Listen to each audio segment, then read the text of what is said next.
سيدنا محمد صلى الله عليه وسلم وآله وصحبه وأزواجه وذريته وآل بيته وعلى حضرة آبائنا وأمهاتنا وأزواجنا وزوجاتنا وأصدقائنا وأقربائنا وأستاذنا وأساتذتنا ومشايخنا ومعلمينا وذوي الفضل علينا ولمن استوصانا وصيناه بالدعاء ولكل من علمنا والقى حرفا واحدا من مشارق الأرض إلى مغاربها ومن إلى شمالها وإلى حضرة العلماء العاملين الأخرين المخلصين ولسنة الصوفية المحققين والمجتهدين المقلدين في الدين والمفسرين والمحدثين وصلى حضرة الشيخ محمد نواوي البنتاني وأصوله وفروعه وذريته وآل بيته اللهم انفعنا بعلومه في الدارين وافتح له معنا وبالحكمة وبالمعرفة وبالعلم وبكل خير في الدين والدنيا والآخرة بسم الفاتحة وكرمة الفاتحة وشكر الله ولهم الفاتحة.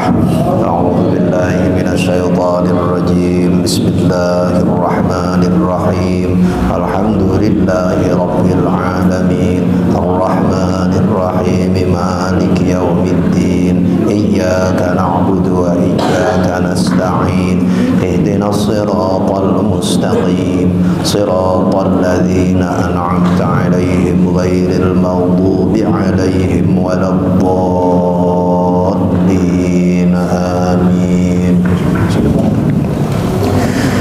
Bismillah, assalamualaikum warahmatullahi wabarakatuh. Bismillah, alhamdulillah, salatu wassalamu ala rasulillah sayyidina Muhammad ibn Abdillah wa ala alihi wa sahbihi wa mawalah. Subhanaka la ilma lana illa ma 'allamtana innaka antal alimul hakim wa la hawla wa la quwwata illa billahil aliyyil azim. Allahumma iftah lana abwaaba hikmatika wanshur 'alaina rahmataka min khazaini rahmatika ya arhamar rahimin. Allahumma anfa'na bima 'allamtana wa 'allimna ma yanfa'una wa zidna 'ilma warzuqna fahma wa alhiqna bis salihin. Allahumma ij'alna mimman yastami'una al-qawla fayattabi'una ahsanah. Wa la hawla wa la quwwata illa billahil aliyyil azim. Wa ba'd. Qala al-mu'allif rahimahullah wa nafa'ana bihi wa bi'ulumihi fid dharain amin. Faqad qala Allah ta'ala a'udzu billahi minasy syaithanir rajim. Qul man kana 'aduwwan li Jibril fa innahu nazzalahu 'ala qalbika bi idznillah musaddiqan lima baina yadayhi wa hudaw wa bushra lil mu'minin. Man kana 'aduwwan lillahi wa malaikatihi wa rusulihi wa Jibril wa Mikal fa innallaha 'aduwwun lil kafirin. Sadaqallahul azim wa sadaqa rasulun nabiyul karim wa nahnu ala dzalika minasy syahidin wa syakirin walhamdulillahi rabbil alamin. Bismillahirrahmanirrahim. Qul man kana 'aduwwan li Jibril li'annahu yanzilul Qur'ana 'ala Muhammadin faqad khala'a raqbatal insafi fa innahu ay Jibril nazzalahu ay al-Qur'ana 'ala qalbika bi idznillah raqbatal insaf ay bi amrihi wa khassal qalba bi dzikri li'annahu khizanatul hifzi wa baitur rabbi musaddiqan lima bayna yadayhi ay lima qabla al-Qur'an min al-kutubil ilahiyyati lianna syara'i'a allati tashtamilu 'alaiha sairul kutubi kanat muqaddaratan bil awqati wa muntahiyatan fi hadzal waqti fa inna nuskha bayan intihai muddatal ibadati wa hina idzin la yakunu bainal Qur'an wa sairil kutubi ikhtilafun fi syara'i'i wa huda ay bayanu ma waqa'a at-taklif bihi min a'malil qulubi wa a'malil jawarihi wa busra ay bayanu thawabi tilkal a'mali lil mu'minin. Man kana 'aduwwan lillahi wa malaikatihi wa rusulihi wa Jibril wa Mikal fa innallaha 'aduwwun lil kafirin.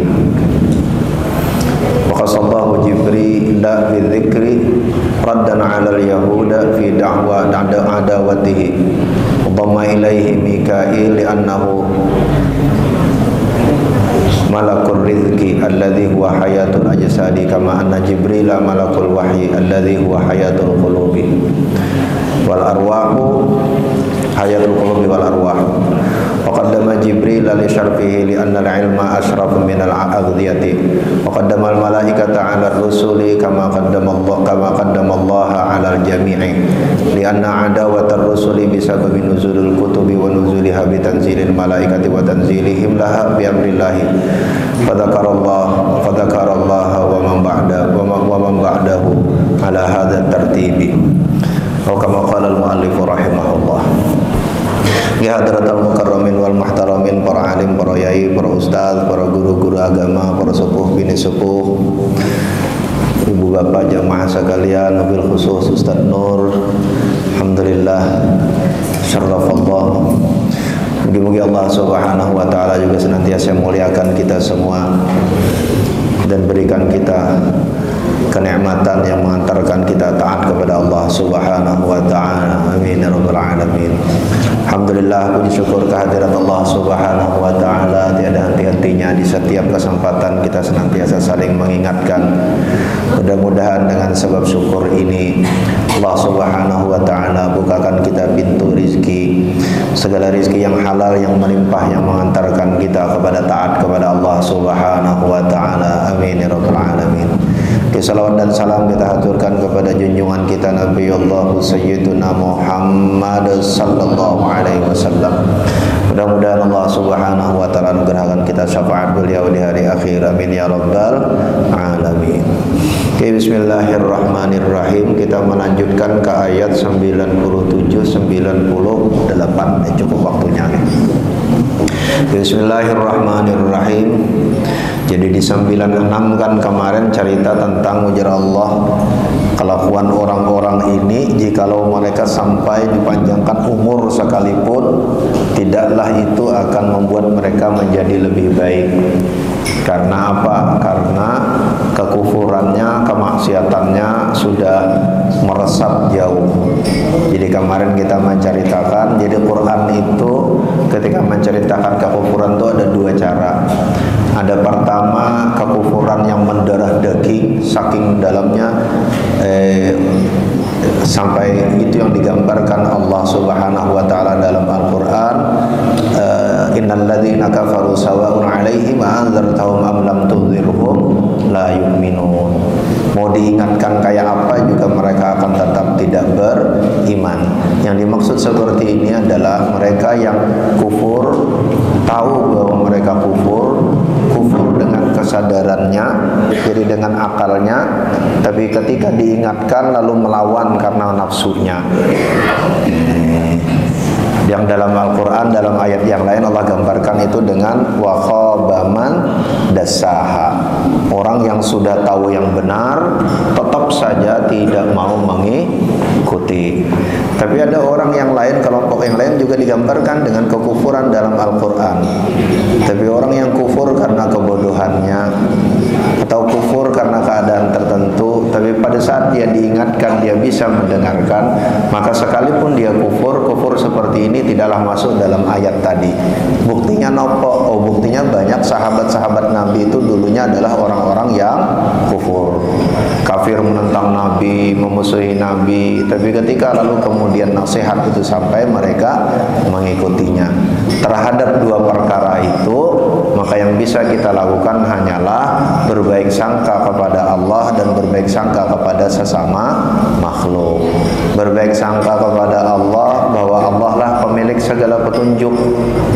Berbaik sangka kepada sesama makhluk, kita terus berdoa mudah-mudahan sekalipun dalam pandangan manusia kok ketewong ke ampun dikandani orang masuk, tetaplah kita berbaik sangka bahwa ada Allah yang punya kuasa untuk muqallibal qulub, membalik-balikan hati manusia. Dalam hadis kan wonten cerita. Jadi Nabi sallallahu alaihi wasallam itu tidak pernah tidaklah Nabi sallallahu alaihi wasallam itu digambarkan dalam hadis sababan wala fahasan wala la'anan. Nabi itu tidak suka mencela, tidak pula mulutnya itu pedas, tidak pula suka melaknat.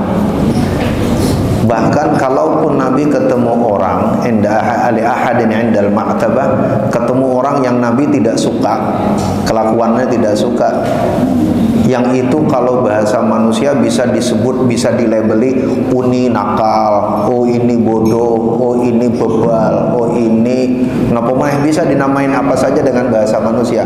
Tapi tidak, Nabi terhadap orang yang seperti itu, lalu Nabi akan berkata, ma lahu tariba jabinu, kata Nabi. Ma lahu, ada apa nih sama si orang ini? Tariba jabinu, mudah-mudahan pada saatnya jidatnya akan bertabur debu. Maksudnya bertabur debu itu nek coroh wong Arab artinya jidatnya dipakai untuk sujud. Nah, jadi Nabi ketemu wong sing angel dikandani itu didumake. Nek kita bar didumake disumpahin. Kita sambil disumpahin. Wong iki angel mon dikandani iku nek kuping sekono ndi to. Mugi-mugi kowe apik, tapi kok ndongakene sambil ngomel gitu. Iki abot itu. Nek kita ndongake juga padha tapi ndongake nadanya 8 oktav gitu. Ndongake tapi sambil ngomel gitu ya. Iku ora ndongake jenenge, iku nyumpahin. Itu namanya nyumpahin. Nggih, ngapunten. Iya, Nabi malahu tariba jabinu, kata Nabi. Oh, ada apa sih karo Mas iki, karo Mbak iki? Mugi-mugi, itu ungkapan orang Arab ya. Mudah-mudahan jidatnya bertabur debu. Maksudnya jidatnya dipakai untuk sujud. Jadi didoakan taubat orang gitu. Karena ya saya angel. Nah, sesudah itu pada ayat 97 98 Allah gambarkan lagi di antara kelakuan mereka. Apa kelakuan mereka? Kan kemarin kan di antara yang membuat mereka menjadi irian. Irian tuh buatan Papua, Irian tuh maksudnya suka iri gitu. Membuat mereka iri itu, dengki adalah kenapa menjadi dengki? Karena bagi mereka tidak terima, loh kok Muhammad yang jadi nabi? Kan ngaten kayak berkali-kali di cerita sebelumnya. Mbok ya sing jadi nabi itu kudunya dari turunan kami nih loh. Harusnya turunan dari Daud ke sini sampai turun. Loh kok ini kok ora ono turunannya nopo-nopo, kok tiba-tiba sih Muhammad yang di sana ya turunan juga tapi kan ke samping jauh kono. Kudune sing sak jalur ini, kata mereka. Ora terima mereka. Maka sampai lalu kemudian mereka berkata, itu sing salah Jibril. Jadi Jibrilnya dimusuhi. Maka lalu kemudian Allah ingatkan, qul, kata Allah, man kana aduwan li Jibril, barang siapa yang memusuhi Jibril. Jadi menganggap musuh Jibril, bermusuhan dengan Jibril, Jibril itu sing salah. Kenapa? Li'annahu yanzilul Qur'ana ala Muhammadin, karena Jibril ini menurunkan Quran kepada Muhammad. Faqad qala batal insaf. Jadi pokoknya jadi nek sampai begitu, lalu apa kata? Fa innahu, kata Allah, siapa yang memusuhi Jibril, jadi pokoknya nih Jibril sing salah karena ngasih Quran sama Muhammad, harusnya bukan kepada Muhammad. Fa innahu Jibril, karena maka ketahuilah sesungguhnya Jibril itu nazzalahu menurunkannya Al-Quran, menurunkan Quran itu ala qalbika biiznillah. Jibril itu menurunkan Quran itu ke hati engkau ya Muhammad biiznillah, atas izin Allah, bi amrihi, ya dengan perintahnya Allah Subhanahu wa ta'ala. Artinya kalaupun beranggapan ke Muhammadnya sudah nggak mau dimusuhin, dianggaplah oke lah Muhammad korban dari siapa? Korban dari Jibril sing salah. Oke, golek musuh anyar gitu kan, sing salah Jibril jadi. Nah, tetap saja wajar Allah pandangan seperti katakan wong Jibril itu juga melakukan itu atas perintah Allah Subhanahu wa ta'ala. Jadi seakan-akan Jibril punya kehendak sendiri, salah kirim. Kok Jibril sing dibilang salah kirim? Ya apa wae digolek-golek kayak alasan ki. Karena sebenarnya inti utamanya itu yang dijelaskan di ayat-ayat sebelumnya adalah sifat dengki mereka. Ora terima Jibril sing dadi Muhammad sing dadi wong apik.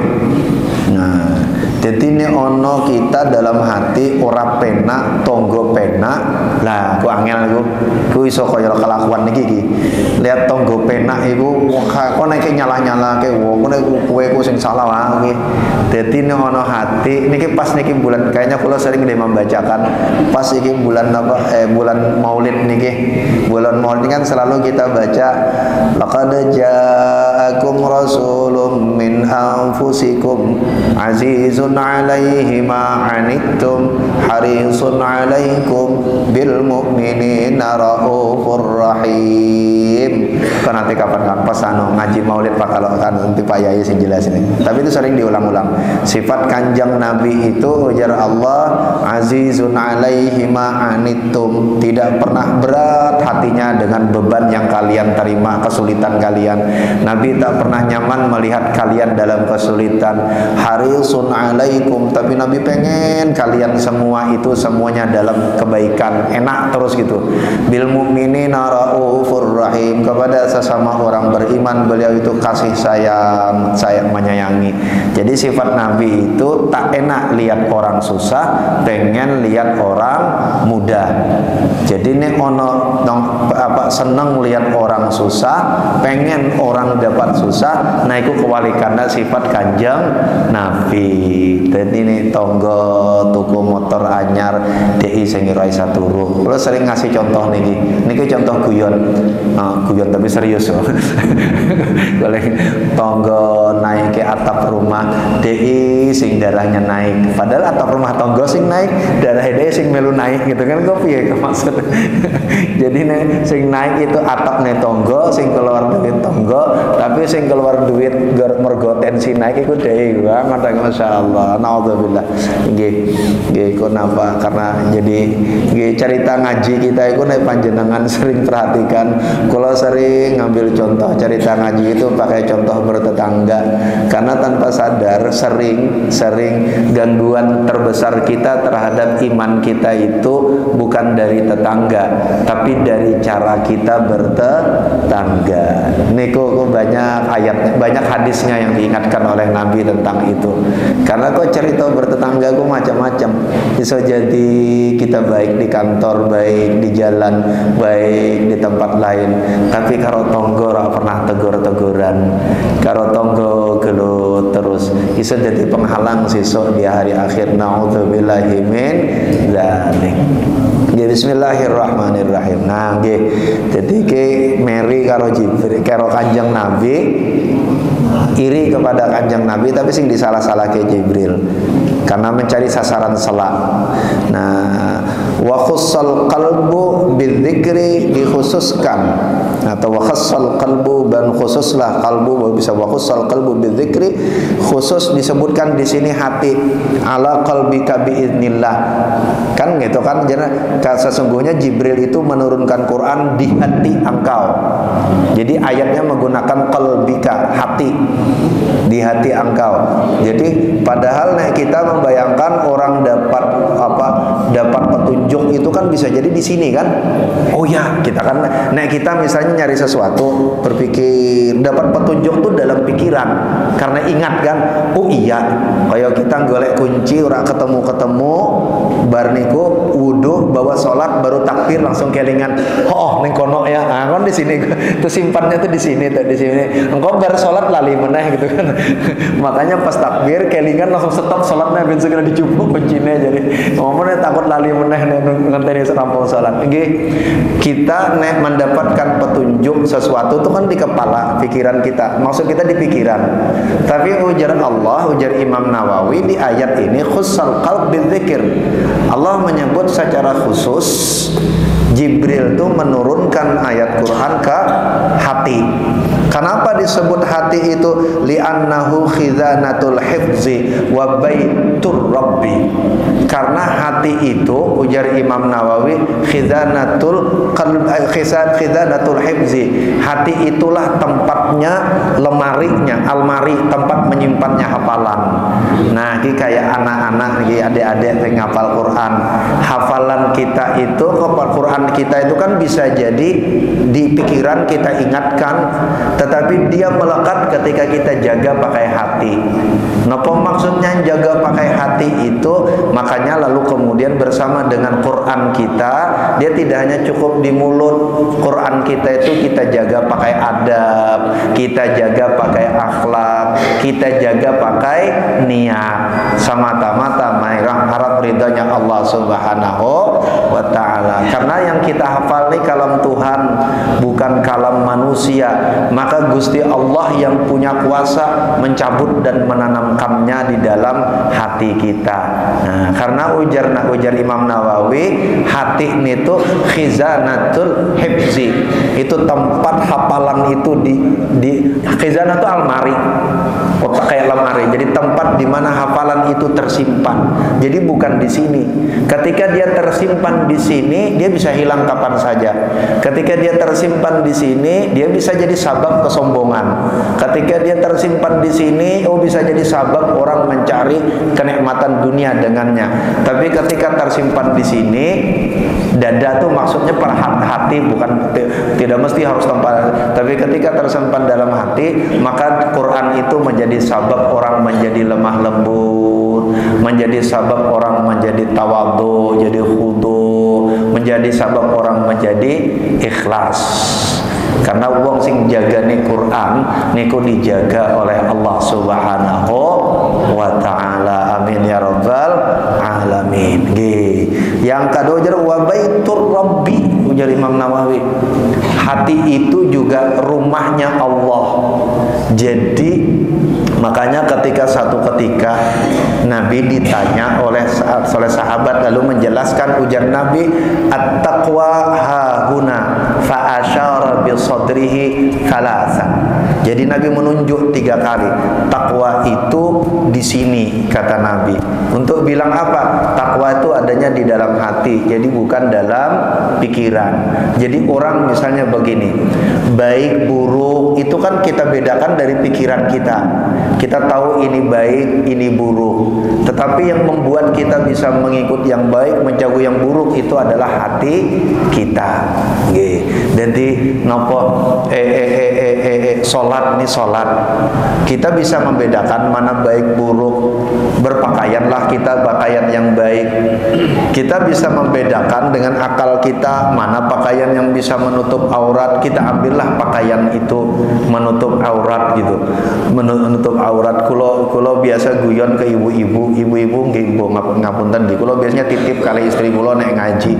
Kulo karena ada istri kulo sekarang udah jarang ngaji ibu-ibu, dan istri kulo mawon gitu. Dan istri kulo dulu nggak mau kulo suruh ngaji, sekarang ngaji di ibu-ibu. Kulo titip pesan, kau dijagain jadi fikih. Nek ibu-ibu misal sederhana, nek coro Syafi'i misalnya coro Syafi'i kan nek rukuh niku sing jenengi aurat perempuan itu kan tekan sini, di sini. Kadang-kadang rukuhnya ketarik ke belakang di dagu, niku kebuka sebenarnya aurat. Atau niku nek bapak-bapak bisa saja sih terjadi, tapi resikonya lebih kecil. Karena misal bapak-bapak ada sarung, kulo pernah dapat sarung bagus tapi tipis banget, jadi menerawang gitu loh. Nek ono cahaya ku ketok gitu, ora penak iku. Yo nek sing angel iku bapak-bapak nek orang nganggo daleman katok ngono lho. Katok maksudnya iku nek terawangan iku bisa mengganggu yang di belakang. Apa meneh pas mau lagi acara kan, lagi acara mau ada panggung, adalah lampu di bawah. Wah, nyinar ke belakangku, nek di belakang wes ketok kaya nonton wayang orang.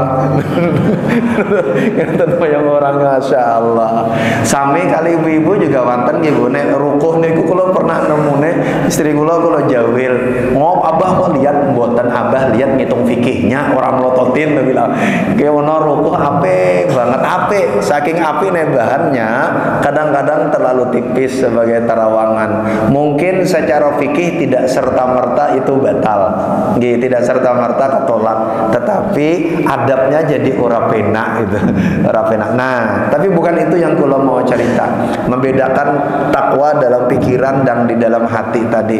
Jadi ini kita sudah pakai pakaian rapi ketutup, pakaian kita nutuplah aurat, segala pakaian kita dengan baju yang baik. Berangkatlah kita ke masjid. Secara fikih dalam hitungan pikiran selesai itu urusan kita, karena aurat sudah ketutup. Lalu kita pakai pakaian yang baik seperti perintahnya Quran, khudzu zinatakum 'inda kulli masjid. Ambil perhiasanmu ketika berangkat ke masjid. Maksudnya perhiasan itu pakaian yang baik. Botan ambil perhiasanmu kok mangkat ke masjid kabeh cincin dipakai gitu kan. Kok nek takbir rada angel lho, abot ngangkate Allah. Kok rada goyang mergo iki cincin 5-5-ne diangkat gitu kan. Iku pas ngelok ketok muni kok ngono. Morga cincinnya. Nggih, ambil pakaian yang baik. Nah, di mana letaknya takwa? Salatnya sama, jamaah bareng-bareng, rakaatnya sama, gerakan sama, rampungnya sama. At-taqwa hahuna. Di hati bisa jadi tengok ke sebelah, lihat melirik, wih bajunya piye tuh, apa meneh nek ke masjid kuwong sebelah ke ambune ora penak banget iku ridodolan apa sih? Wah, oh kaya aku no, harum no, malaikat subuh. Wah, mergo mangkat jamaah maghrib, malaikat maghrib. Wah, wonten apa malaikat maghrib? Kalau ngertene malaikat subuh gimana? Malaikat subuh, malaikat maghrib boten-boten gitu ya, Pak. Mereka malaikat subuh. Padahal malaikat ora tahu jualan minyak harum ya. Kok jadi jual merek malaikat subuh. Ada kulihal apa saja.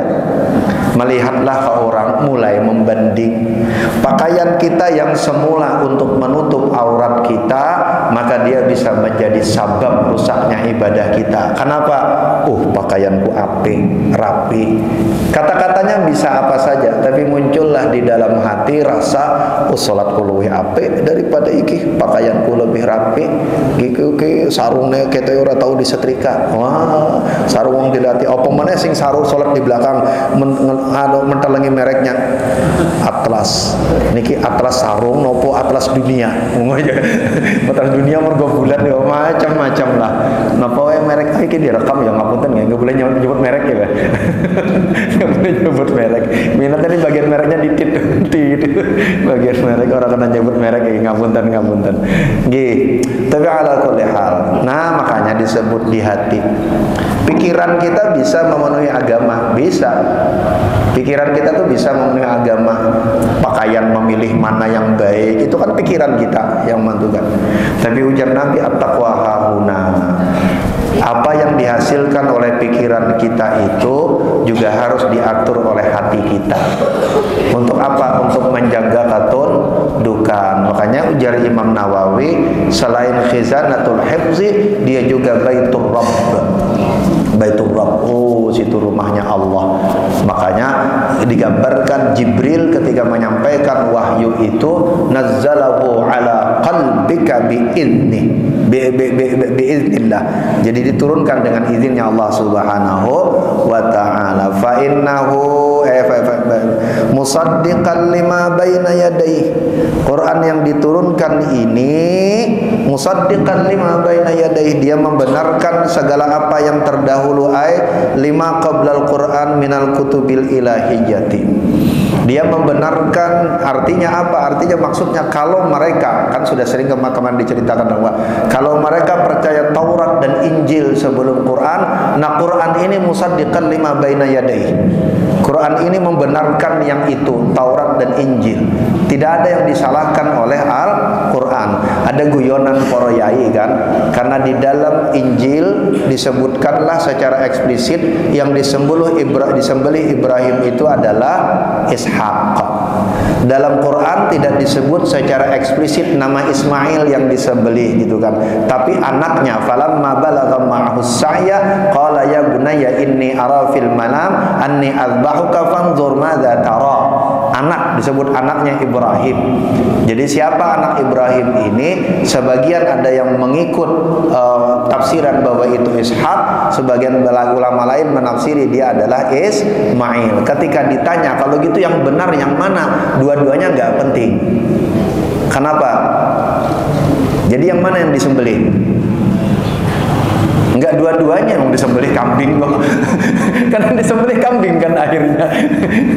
Disembelih kan akhirnya. Kalau saya kelingan niku jawabannya. Nggih, dua versi itu ada dalam tafsir. Dalam tafsir At-Tabari, Imam At-Tabari juga mengutip penafsiran bahwa yang disembelihkan itu adalah Ishaq. Tapi tafsir-tafsir yang lain menyebut Ismail. Tetapi itu menjadi tidak penting. Kenapa? Karena dalam Quran memang bukan itu yang penting. Dalam Quran sedang bercerita tentang pengorbanan seorang ayah atas dasar imannya kepada Allah, pengorbanan seorang anak karena sebab imannya kepada Allah. Jadi bagaimana iman itu bisa mengatur orang, mengendalikan sikap orang. Nah, ayat 5 minal kutub li anna syara'i'a allati tastamilu 'alaiha syairal kutubi. Kenapa? Karena syariat-syariat yang dikandungnya tusnamalu 'alaiha sairul kutubi. Jadi dia mengandung di anna syara'iyya allati tastami'u 'alaiha sairul kutubi. Karena apa? Karena syariat-syariat yang mengandung isi dari kitab-kitab, semua kitab terdahulu, kanat muqaddaratan bil awqati, itu diatur oleh waktu.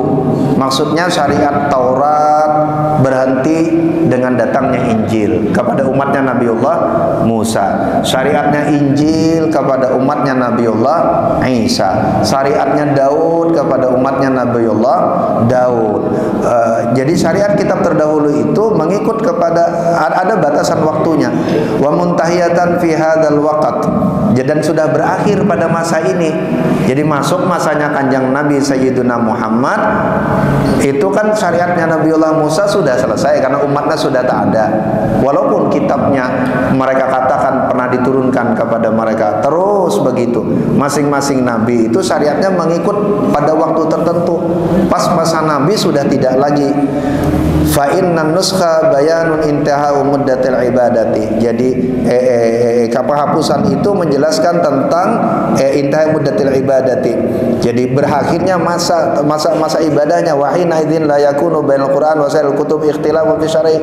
Dan pada saat ini tidaklah terjadi di antara Quran dan kitab-kitab itu ada perbedaan dalam syariatnya. Jadi sekalipun itu habis, dan syariatnya ini dibawa oleh Quran. Jadi misalnya ada sholat, cara sholatnya bisa jadi beda, tapi tujuan sholatnya sama.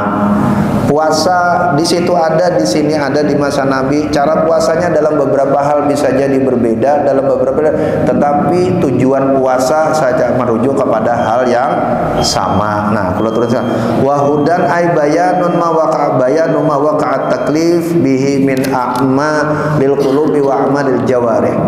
Quran itu juga berisi penjelasan tentang hukum taklif, pembebanan hukum, min a'ma lil qulubi wa a'malil jawarih, tentang amal hati dan amal anggota tubuh kita. Wa busra ay bayanu sawabatil kal a'mal. Lalu kemudian jadi hudan, petunjuk bagaimana orang beramal.